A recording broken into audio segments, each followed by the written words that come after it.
Good afternoon dear students. जैसा कि आप लोग जानते हैं अब सिर्फ 10 दिन बचे हैं आपके एग्ज़ाम्स में सीएस एग्जीक्यूटिव के। और ये 10 दिन बहुत ही क्रूशियल हैं। ये 10 दिन का रिवीजन पे डिपेंड करेगा कि आप लोगों का रिजल्ट क्या रहेगा। हमें याद रखना है, हमें बिल्कुल भी टाइम वेस्ट नहीं करना है इन 10-11 दिनों में। अप्रोक्स आज 10 दिसंबर है और देखा जाए तो नेट आपके पास 10 डेज है। तो इन 10 दिन को प्रॉपरली और पूरी तरह यूटिलाइज करना है आपको। इसी सीरीज में मैं आपको छोटे छोटे टॉपिक्स का रिवीजन कराऊंगा हर चैप्टर से। सपोज कर लीजिए सीएल, एसबीईसी और भी जेआईजीएल के कुछ टॉपिक्स हैं जिसमें मैं कंटिन्यूस रिविजनरी वीडियो अपलोड करता रहूँगा। तो आज हम एसबीईसी से स्टार्ट करेंगे। एसबीईसी का हमारा पहला टॉपिक है part C, dormant company. Part C से क्यों स्टार्ट कर रहा हूँ? पार्ट सी का रीज़न ये है कि part C is of 25 marks और इसके जो चैप्टर हैं उनका कंटेंट भी काफ़ी कम है और बहुत प्रिसाइज कंटेंट है। अगर हम पहले पार्ट सी ख़त्म कर लेंगे तो अप्रॉक्स 25 मार्क्स हमारे कवर हो गए और हमने अगर इसको थरोली पढ़ा है तो हम आराम से 15 से 20 मार्क्स इसमें स्कोर कर सकते हैं। तो एसबीसी में एक तरीके से आपने आधी जंग जीत ली अगर आपने पार्ट सी को थरोली कर लिया है। और मेरी ये एडवाइस है, डेली बेसिस पे कंटिन्यूस 15 से 20 मिनट रोज एसबीसी का पार्ट सी रिवाइज करें एग्जाम तक। तो हम स्टार्ट करेंगे अपना पहला topic part C, SBC dormant companies. Sir, dormant companies कौन सी कंपनी होती हैं? डोरमेंट कंपनी वो कंपनी होती है जो एक्टिव नहीं होती हैं। एक्टिव का मतलब क्या होता है? The companies which are inactive और इनऑपरेटिव कंपनी। ये किस किस केस में सर हमको पता चलेगा कि हम डोरमेंट कंपनी है? या तो कोई कंपनी अपना बिजनेस परफॉर्म नहीं कर रही है। कई बार क्या होता है कि बहुत सारी कंपनियां रजिस्टर्ड हो जाती हैं। सपोज ये रियल एस्टेट में ज़्यादा होता है। बेसिकली फ्यूचर ओरिएंटेड देख के किसी बड़े बिल्डर ने एक जगह लैंड खरीद ली काफ़ी बड़े एरिया में, कंपनी रजिस्टर्ड करवा के, और फ्यूचर में उस पे काम करेंगे। तो ये सारी कंपनियां डोरमेंट कंपनी के लिए अप्लाई कर सकती हैं जो इनएक्टिव हैं, जो करंट में बिजनेस कैरी ऑन नहीं कर रही हैं। इनके अलावा कौन कौन सी कंपनियां होती हैं सर? जिन्होंने कोई भी सिग्निफिकेंट अकाउंटिंग ट्रांजैक्शन नहीं किया हो लास्ट 2 फाइनेंशियल ईयर में, और जिन्होंने लास्ट 2 फाइनेंशियल ईयर में अपना फाइनेंशियल स्टेटमेंट और एनुअल रिटर्न फाइल ना किया हो। सर देखिए, ये वट ऑब्वियस सी बात है। अगर कोई कंपनी बिजनेस नहीं कर रही है, जिसका निल बिजनेस है, जैसा कि मैंने रियल एस्टेट का एग्जांपल दिया आपको, तो वो कंपनी वट ऑब्वियस सी बात है कि वो कंपनी जिसने कोई बिजनेस नहीं किया है उसके पास फाइनेंशियल स्टेटमेंट और एनुअल रिटर्न फाइल करने के लिए नहीं होंगे। अब बहुत सारे लोग पूछेंगे नील रिटर्न भी तो भर सकते हैं। ये उनके ऊपर है। अगर वो नील रिटर्न भर रहे हैं देन इट्स ओके। अगर वो नील रिटर्न नहीं भर रहे हैं तो ये डोरमेंट कंपनी का स्टेटस उनको लेना कंपलसरी है। सर, सिग्निफिकेंट अकाउंटिंग ट्रांजैक्शन का मतलब क्या होता है? जो भी प्रिस्क्राइब एनुअल फीस है रजिस्ट्रार को पे करनी है वो कंपनियों ने पे नहीं करी है। जो भी पेमेंट इस एक्ट के तहत कंपनियों को करनी है कंपनी ने वो नहीं किया है। कंपनी ने शेयर्स अलॉट नहीं किए हैं as per the requirement of the act, और ऑफिस रिकॉर्ड मेंटेनेंस के लिए जो रिक्विजिट पेमेंट सिस्टम मैकेनिज्म है उसको कंपनी अवॉइड नहीं कर रही है।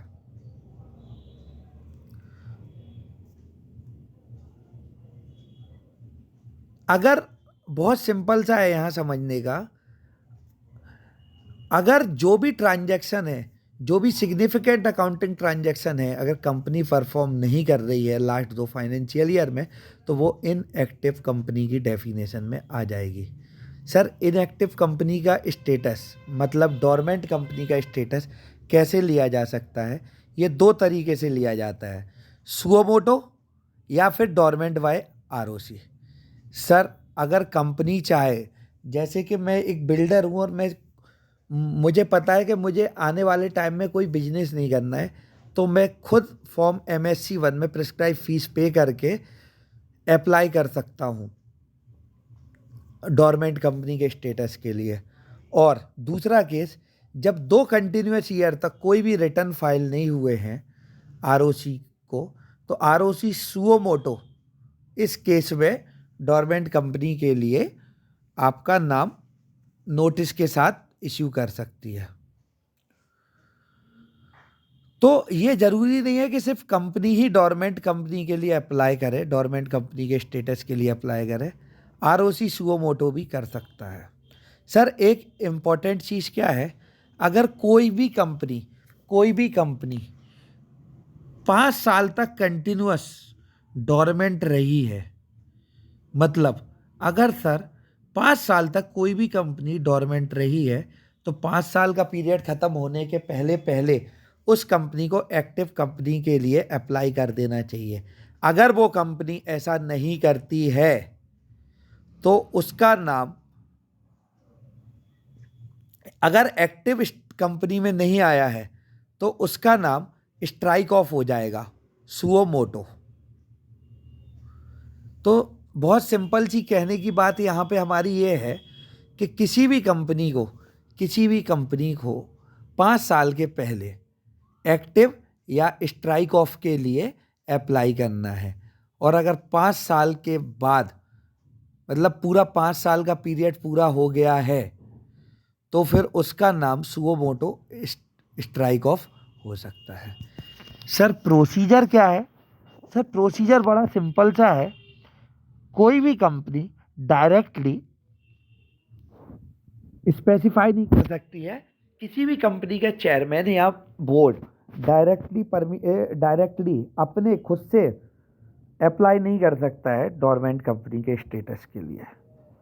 तो उनको इसके लिए पहले जनरल मीटिंग बुलानी पड़ेगी, जो कि बोर्ड डिसाइड करेगा कब बुलानी है, और स्पेशल रिजोल्यूशन पास होगा। सर साथ में फाइनेंशियल स्टेटमेंट या statement of affairs auditor of company से मिलने चाहिए। जिस दिन मीटिंग आपकी प्रस्तावित है उस दिन आपका मीटिंग होना चाहिए और स्पेशल रिजोल्यूशन पास होना चाहिए। ध्यान रखिए ये स्पेशल आइटम का केस है, तो इसलिए स्पेशल रेजोल्यूशन इसमें पास होगा। Company shall pass a special resolution for obtaining status of dormant company and authorize the director to make a application to ROC for issuing notice, और एटलीस्ट 3/4 ऑफ शेयर होल्डर की consent होनी ही होनी चाहिए। अगर 3/4 share holder की consent नहीं है तो यहाँ पे आप डोरमेंट कंपनी के स्टेटस के लिए अप्लाई नहीं कर सकते हैं। इसके बाद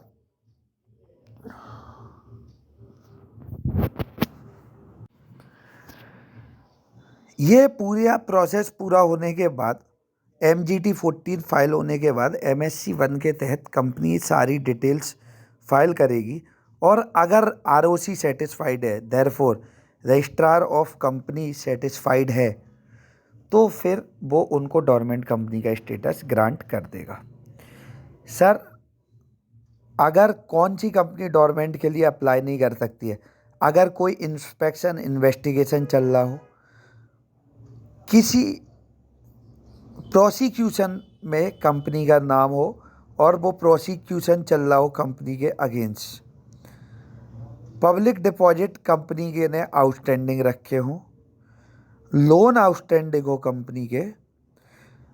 अगर कंपनी का लोन आउटस्टैंडिंग है तो उस केस में लोन प्रोवाइडर की कंसेंट होनी ही चाहिए फॉर्म MSC 1 में, जिसका लेंडर की परमिशन होनी चाहिए, वरना हमको नहीं मिलेगा। अगर आउटस्टैंडिंग अनसिक्योर्ड लोन है तो उसके लिए भी अनसिक्योर्ड लेंडर की भी, जिसने अनसिक्योर्ड लोन दिया है, उसकी भी कंसेंट होनी चाहिए। मैनेजमेंट में कोई डिस्प्यूट नहीं होनी चाहिए। कंपनी द्वारा कोई भी टैक्स, GST, इनकम टैक्स कुछ भी आउटस्टैंडिंग नहीं होना चाहिए। कंपनी ने अपने वर्कमैन का सारा ड्यू क्लियर कर दिया है, तभी वो अप्लाई कर सकती है डोरमेंट कंपनी के लिए। मतलब अगर किसी बंदे का कोई पुराना एरियर ऑफ सैलरी भी पेंडिंग है तो कंपनी कैन नॉट अप्लाई, और कंपनी एक लिस्टेड कंपनी होनी चाहिए। सर यहाँ पे इम्पोर्टेंट क्या है, यहाँ पे इम्पोर्टेंट है कि हमें प्रोविज़न बहुत क्लियरली याद होने चाहिए हर चीज़ के। सर क्या क्या फ़ायदे हैं जो डोरमेंट कंपनी को मिलते हैं। डोरमेंट कंपनी को सिर्फ साल में 2 बोर्ड मीटिंग होल्ड करने की रिक्वायरमेंट है। जैसा कि हमने बोर्ड मीटिंग वाले चैप्टर में पढ़ा था, तो डोरमेंट कंपनी एक्सेप्शन पार्ट में थी। डोरमेंट कंपनी को कैश फ्लो फाइल करने की ज़रूरत नहीं है। रोटेशन ऑफ ऑडिटर भी ज़रूरी नहीं है डोरमेंट कंपनी के लिए। 5 साल से ज़्यादा डोरमेंट कंपनी का स्टेटस नहीं मिल सकता किसी कंपनी को, लेकिन 5 साल तक वो कंटिन्यूस डोरमेंट कंपनी का स्टेटस ले सकती है।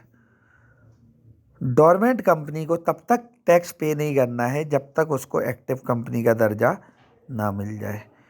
और डोरमेंट कंपनी की जो कॉस्ट है as comparison to any other company they are very low. Compliance requirement by dormant company. Sir dormant company की मिनिमम नंबर ऑफ डायरेक्टर कितने हैं? 3, 2 और 1 in case of 1 person company है। सर याद रखिए इनको MSC 3 फाइल करना है एनुअली, एनुअल फीस के साथ। कैश फ्लो नहीं बनाना है, 2 बोर्ड मीटिंग होल्ड करनी है कम से कम, रोटेशन ऑफ ऑडिटर नहीं। तो आप ध्यान रखिए, मैंने जैसा ऊपर कहा कि प्रोविज़न याद रखिए, जो बेनिफिट है वही इनकी कंप्लायंस रिक्वायरमेंट भी है। Legal framework dealing with the provision of seeking status of dormant company. An application shall be made in MSC 4। Sir यहाँ पे फॉर्म के नाम बहुत इम्पॉर्टेंट हैं, क्योंकि आप लोग कंपनी सेक्रेटरी बनने जा रहे हैं। जब आप प्रैक्टिकल लाइफ में जाएंगे तो आपको एक एक प्रोविज़न के नाम पता होने चाहिए। सॉरी, मैं गलत बोल गया, सेक्शन के नाम आपको पता होने चाहिए, एक एक फॉर्म के नाम आपको पता होने चाहिए, कब कौन सा सेक्शन एप्लीकेबल है, कब कौन सा फॉर्म एप्लीकेबल है। तो ये आपकी यहाँ से बिगनिंग है। अगर आपने इस समय आपको याद नहीं रहा फॉर्म, तो बाद में शायद आपको दिक्कत भी आ सकती है। तो फॉर्म और सेक्शन, इन 2 चीज़ों के नाम बहुत ध्यान से आप लोग रिकॉल करते रहें time to time. Procedure to obtain status of active company from dormant company, इसको फॉर्म MSC 4 में प्रिस्क्राइब फीस के संग करना चाहिए आपको। ROC after considering and application for obtaining status of active company from dormant company shall issue a certificate in form MSC 5 allowing status of an active company to the applicant। तो कहने का मतलब क्या है, ROC आफ्टर कंसिडरिंग, ये देखिए, application filed for obtaining status of active come shall issue a certificate in form MSC 5 for allowing status. तो वो किस में कौन से फॉर्म में करेगा? MSC 5 में। ROC shall be in the following cases change the status of dormant cases to active company, where a dormant company does or omit to any act in account any act mentioned in the ground in application made for obtaining status of dormant company, and such act or omission affected the status of dormant company, the director of such company are required to file within 7 days for obtaining the status of active company। और यहाँ पे बोला जा रहा है किस और cases में एक्टिव कंपनी का दर्जा दिया जा सकता है। यहाँ पे बोला गया है कोई भी ऐसा काम किया गया है जिससे डोरमेंट कंपनी का स्टेटस इफेक्ट हो रहा है, इस केस में डायरेक्टरों को ऑटोमेटिकली 7 दिन के अंदर एक्टिव कंपनी के स्टेटस के लिए अप्लाई करना पड़ेगा। और जब ROC को लगता है कि कोई भी ऐसा काम किया गया है जिससे status of dormant company effect हो रहा है, तो ROC 206 मतलब सेक्शन 206 के तहत कंपनी को एक बार रीजनेबल अपॉर्चुनिटी देने के बाद डोरमेंट कंपनी से नाम हटा के एक्टिव कंपनी के लिए अप्लाई कर सकता है। तो मैंने एक शॉर्ट में आपको समरी बना दी है। आप एक बार इसको सुनेंगे और रिकॉल करेंगे तो शायद आपको हेल्प मिलेगी। और मेरा बस इतना कहना है कि कंटिन्यूअस रिवीजन आप लोग करते रहिए।